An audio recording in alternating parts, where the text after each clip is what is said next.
Bonjour à tous, moi c'est Julien, voici ma femme. Bonjour, moi c'est Rebecca. Voilà, donc nous sommes ici pour témoigner de ce que le Seigneur a fait dans nos vies, notre rencontre et puis ce qui s'ensuit, notre rencontre avec lui bien sûr. Donc moi j'ai grandi dans un schéma familial classique, c'est-à-dire que j'avais mes deux parents, des frères et sœurs. J'ai toujours entendu parler du Seigneur puisque nous étions protestants. Donc c'est des choses qui ont toujours existé pour moi. Tous les dimanches on allait à l'église, au temple donc.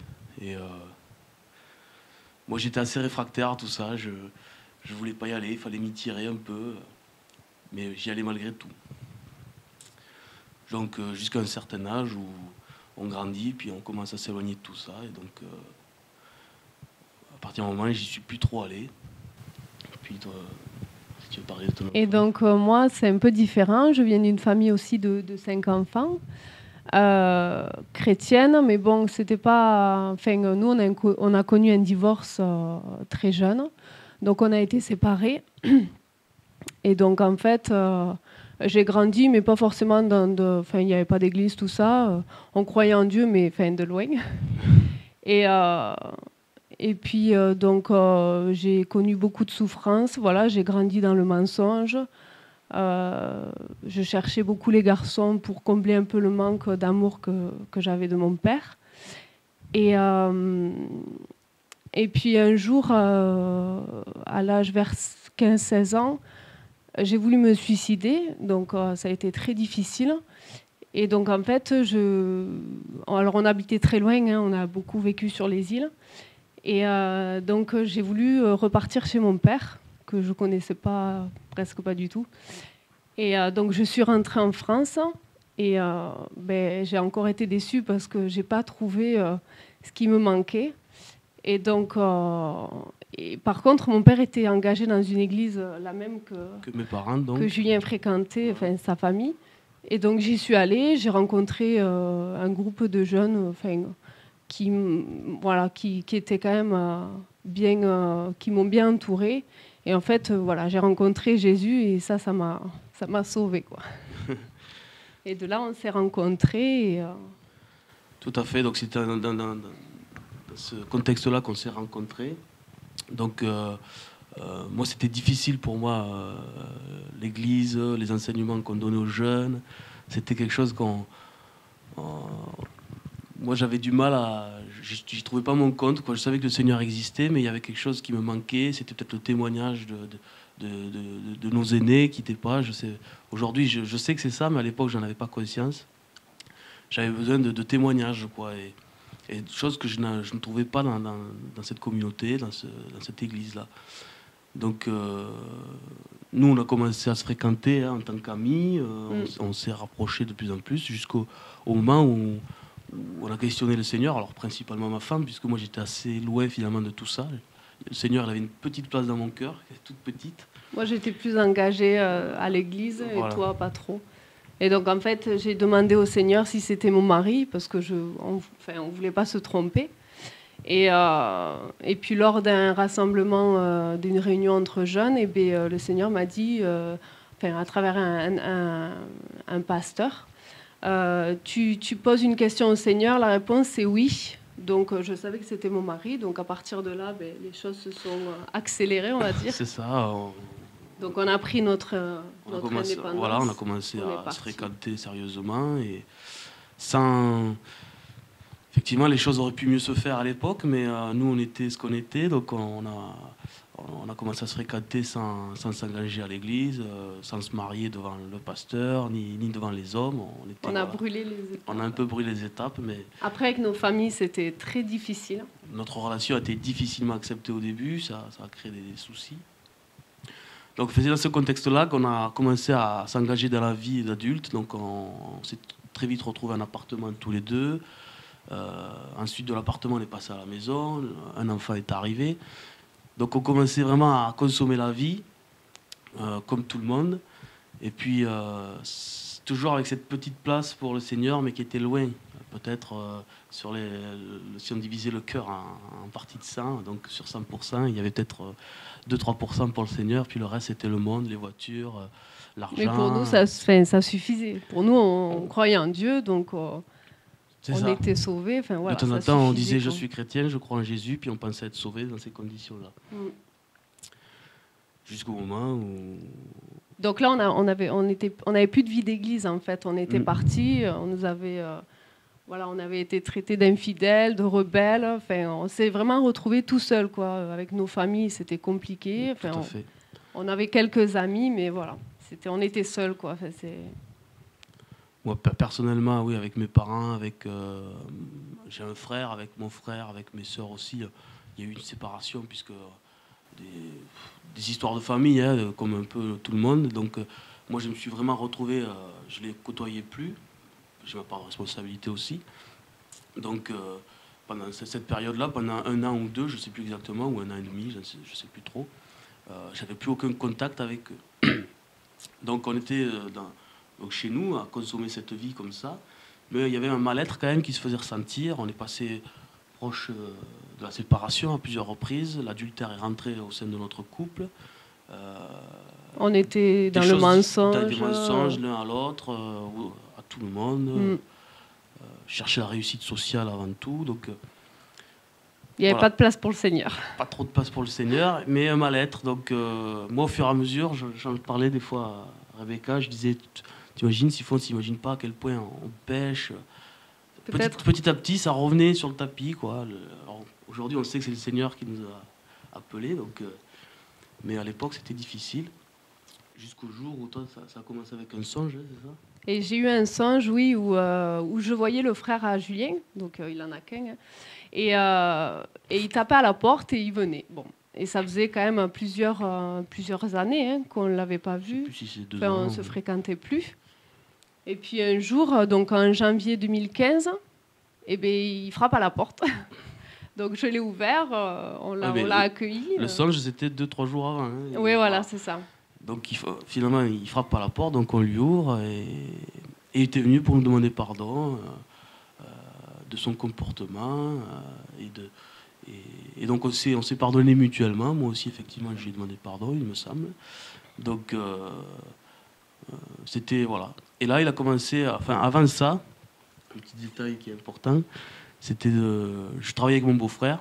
On travaillait sur sa maison personnelle chez lui. Et puis, dans sa boîte aux lettres, il recevait souvent des CD audio de partage, de prêche. Et donc, lui, à chaque fois qu'il voyait ça, il les balançait, quoi. C'était pas du tout son truc. Puis moi, un jour, j'ai dit non, mais donne, je vais écouter, je suis curieux. Comme il y avait toujours cette petite place pour le Seigneur, je me laissais écouter ces choses. Donc, quand je suis rentré chez moi, dans mon camion, j'ai mis le CD dans le poste radio. Et puis, j'écoutais ce prêche de frère, qui est sur Paris, a priori. Et donc, je me disais, c'est bien ce qu'il dit, ce monsieur.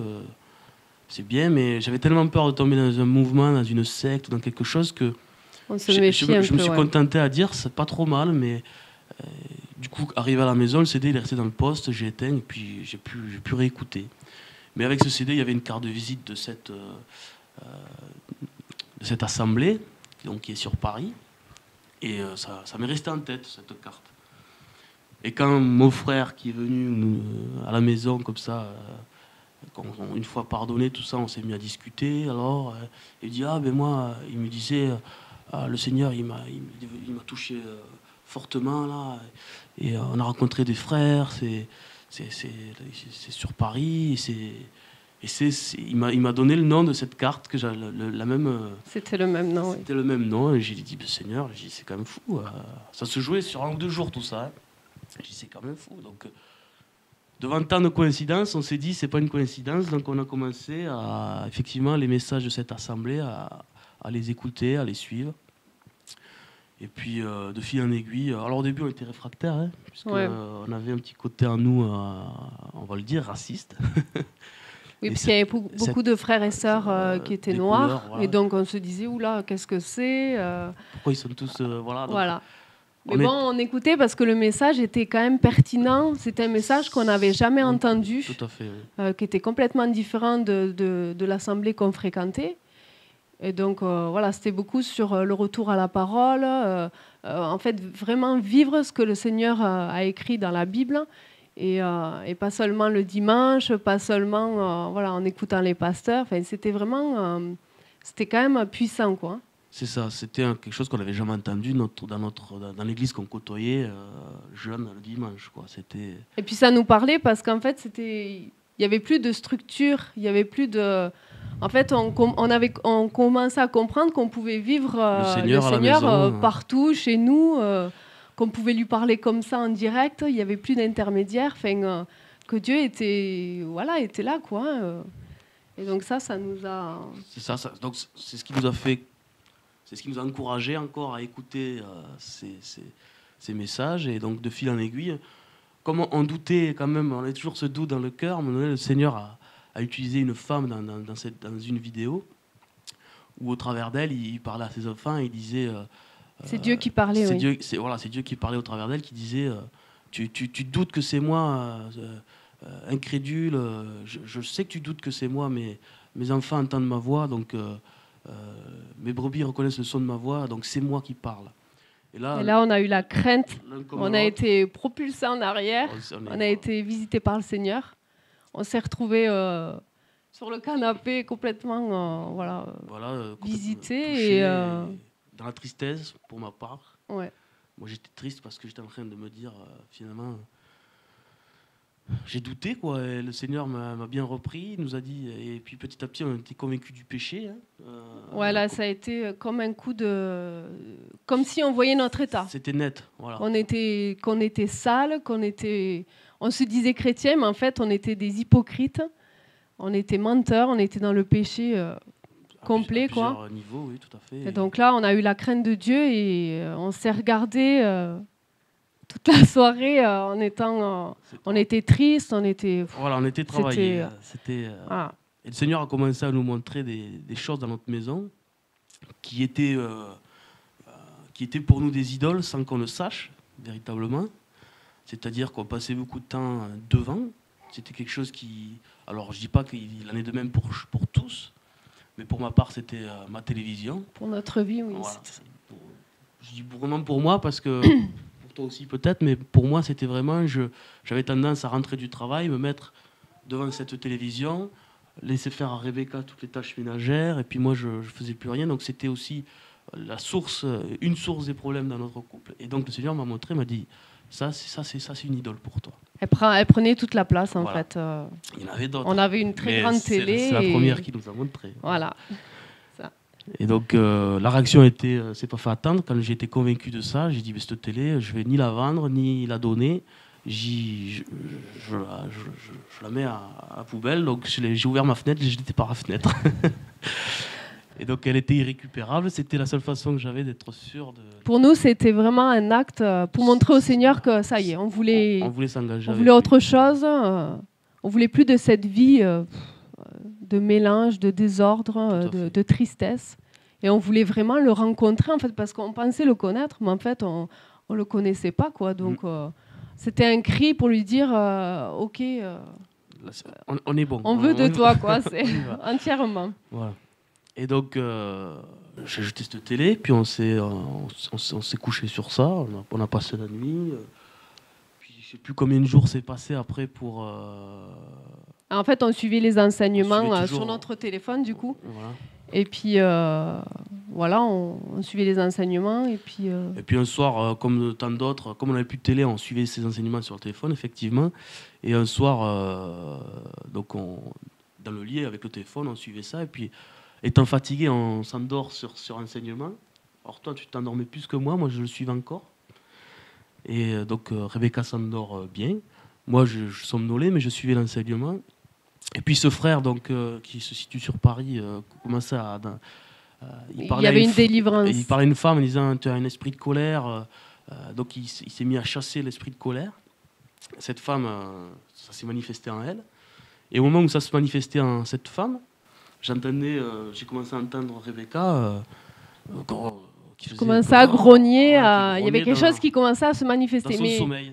je dormais en même temps, oui, c'était un peu bizarre. Voilà. Moi, je connaissais pas du tout ça, et d'avoir ça à côté de moi, bon, j'ai pris le téléphone comme ça, je l'ai mis à côté d'elle, j'ai dit bon, ce frère ça va peut-être à distance, il va chasser le démon, je me suis écarté, et puis j'entendais toujours Rebecca grogner de plus en plus fort, et puis à un moment donné, j'entends sa petite voix qui me dit Julien, prie, il veut sortir. J'ai dit ah bon. Alors moi prier, encore aujourd'hui j'ai du mal alors. On n'avait pas d'assurance, on connaissait pas trop ces choses-là, quoi. On s'est dit oula. Et donc bon, malgré tout, j'ai dit allez, j'ai pas le choix, je suis tout seul. Hein. Donc j'ai commencé à prier. Je sais plus exactement ce que j'ai dit, Timidement, mais timidement, effectivement.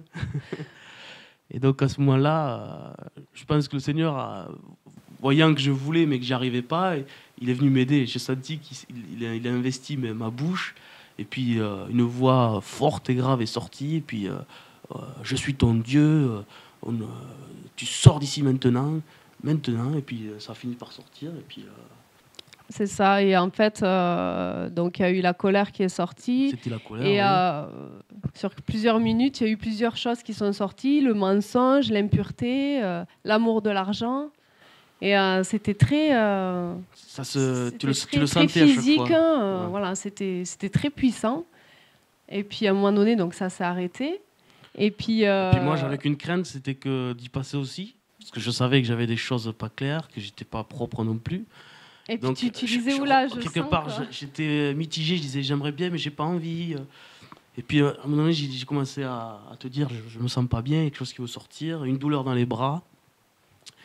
Et donc là, en fait, c'est la masturbation qui s'est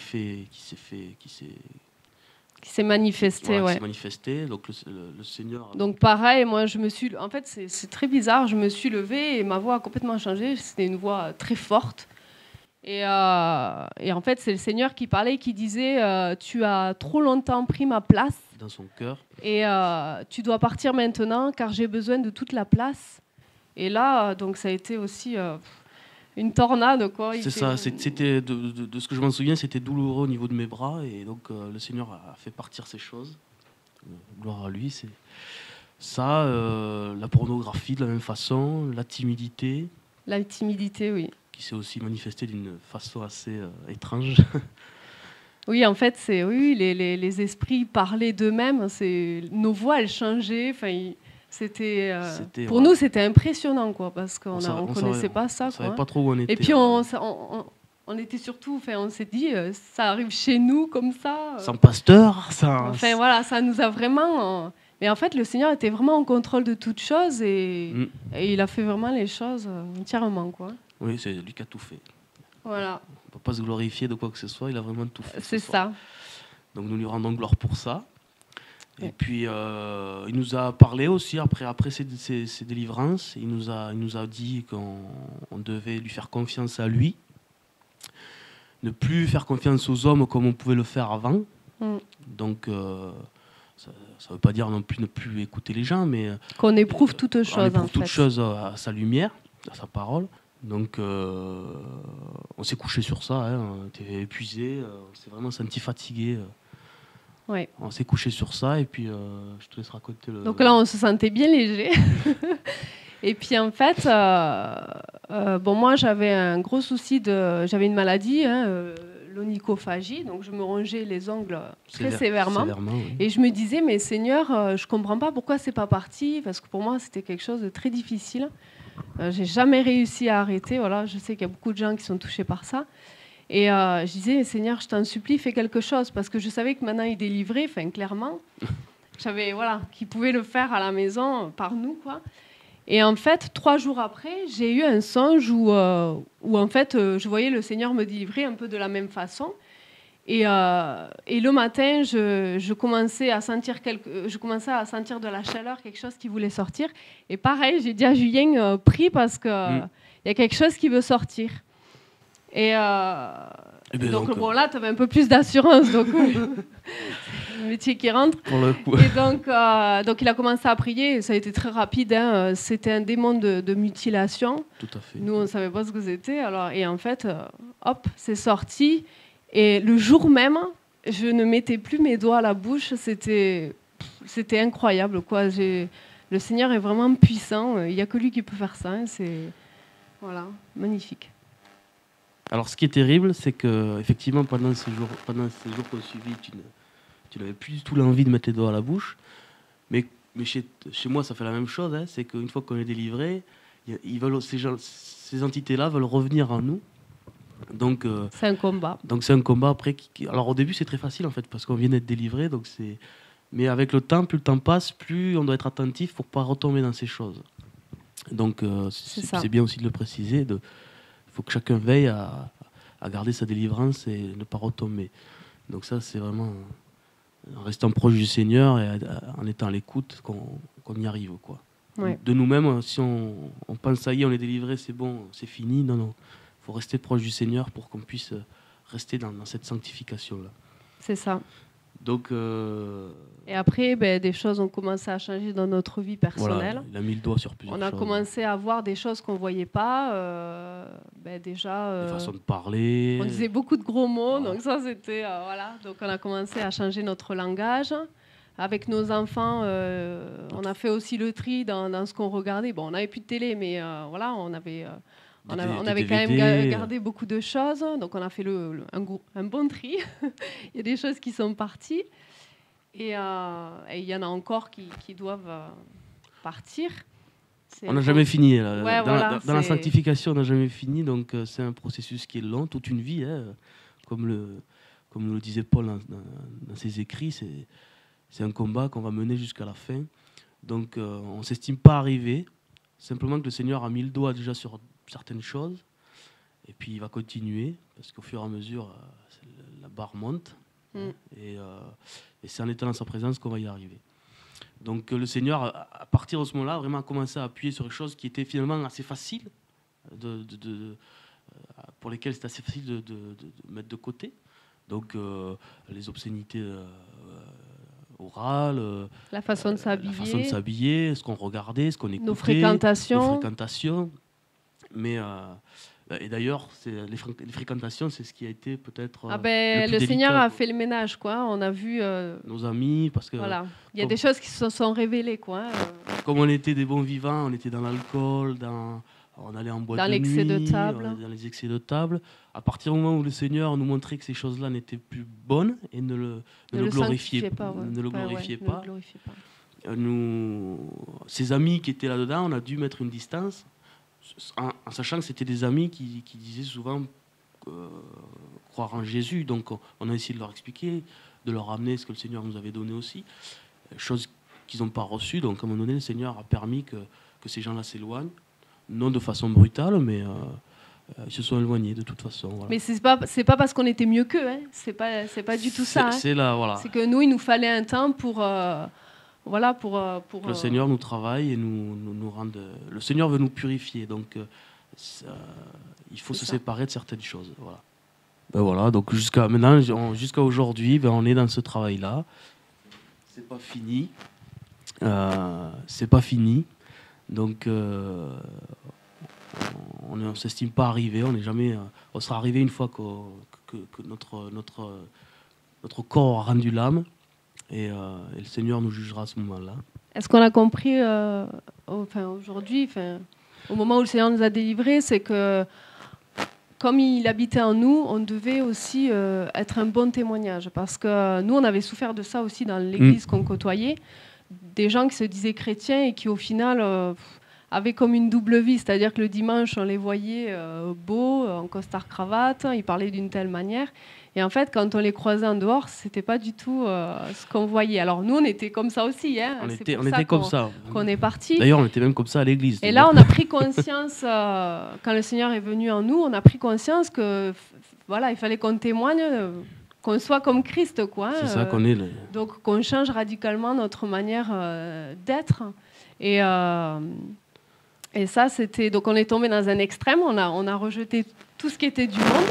Donc, effectivement, on avait eu tendance à tomber dans l'extrême opposé, c'est-à-dire dans la sanctification, mais par la chair finalement, puisqu'on avait tellement la crainte qu'on n'avait pas encore compris que c'était le Saint-Esprit qui allait œuvrer en nous et pas Et nous, on cherchait vraiment par nous-mêmes à tout. On privait un peu trop les enfants, on se privait nous-mêmes. Et je pense que le Seigneur a laissé faire parce que pour se placer dans le juste milieu, pour se placer dans l'équilibre qui est le sien, il faut peut-être avoir connu les extrêmes. Et aujourd'hui, effectivement, le Seigneur nous a interpellés sur plusieurs points, notamment avec nos familles, nos enfants et dans notre façon de vivre, d'essayer de trouver l'équilibre en lui et pas tomber dans un extrême pour ne pas devenir non plus religieux dans notre sens. Donc voilà, aujourd'hui on est dans cet état. Le Seigneur a encore beaucoup de travail à faire en nous. On doit aussi s'y appliquer. C'est aussi une histoire d'obéissance. Voilà. J'ai beaucoup de lacunes en ce qui me concerne. Ça peut être la lecture de la parole. Il faut s'y tenir entre les enfants, le travail. On a tous nos occupations et à un moment donné, si on n'est pas assidu avec ça, faut se faire violence. Ça bride les choses, quoi. On n'avance plus avec le Seigneur. Donc aujourd'hui, on est là, on s'accroche au Seigneur et puis on continue notre chemin jusqu'à la fin. Voilà. C'est beau ? Oui. Allez. Donc au revoir à tous et merci de nous avoir écoutés. Et que le Seigneur soit glorifié surtout. Amen. Voilà. Amen.